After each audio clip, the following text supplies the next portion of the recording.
also allows you to use Grant in more useful ways as well, And so obviously he was super useful tonight. I mean, we joke about it all the time because the stat sheet looks ridiculous. You it looks joke about it, John. Come on, that's your thing. Oh, I'm the only person that points out that Grant Williams regularly scores 0 points in 23 minutes. I'm the only guy. It's like when the Celtics say we. Again, though, there's certain things he does. I'm the one guy. I'm really picking on him. No, I just had issues with saying he was useless because he does do certain things out there that are very useful. He was today. Useful. Use some.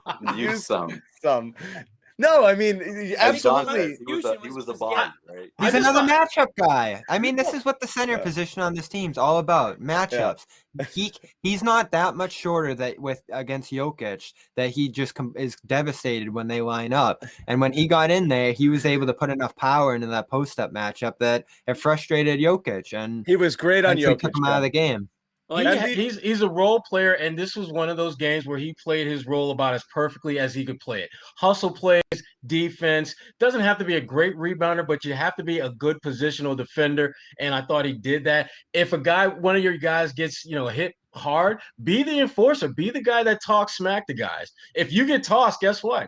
It's a little bit different if you get tossed versus Marcus Smart. Exactly. Those are the trade-offs you'll make. Yeah. Exactly. It's like when he got in JaMychal Green's face, I was hoping that there would be a pushing, shoving match.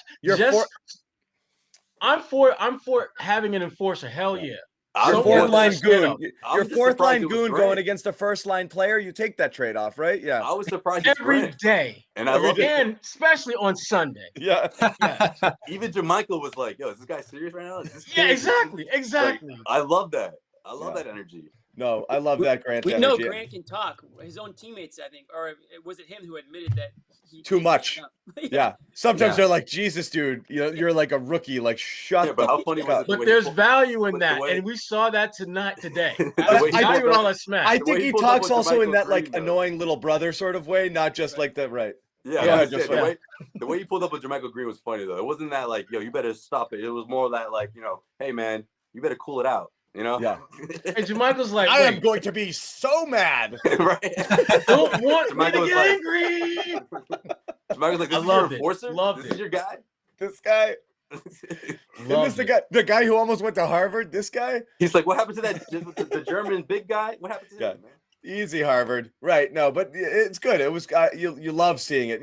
You love it. It doesn't matter the sport, even in a fake tough guy sport like basketball. Absolutely love seeing guys back up other guys. They got in Denver's head a little bit. They really did. I love that. I love that. You get in guys' faces. I love when a guy goes to pick him up and other people swat their hands away. Like, nope, that's my guy. Get the F away. Yeah. I'll take that all the time.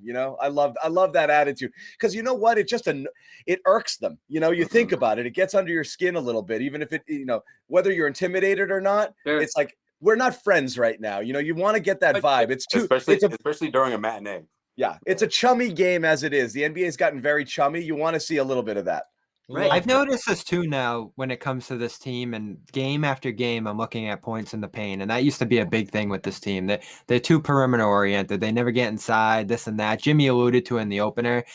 Every single game now, you look at that stat, they're right there with the other team, or they're head and shoulders above the other team when it comes to points in the paint. Not only because they're getting there now more often since March began, but they have a hard interior defensively. Like you're running in the Thompson banging bodies with him. You're running in the Rob shot blocking ability.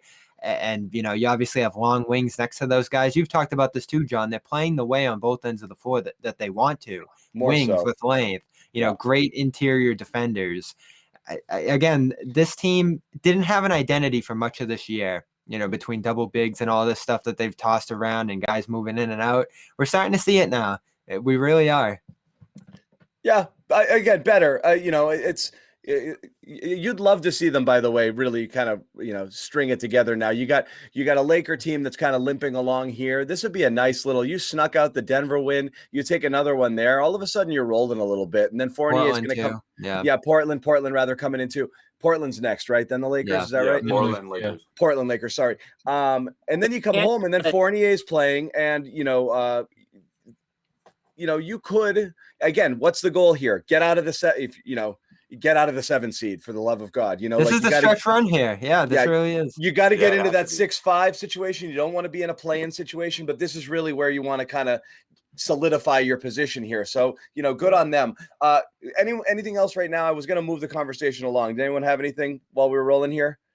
No, I was just gonna add on like what you just said. Like you don't. The Celtics need to get out of this. The king of that tournament. You don't want to be the king of the play-in tournament.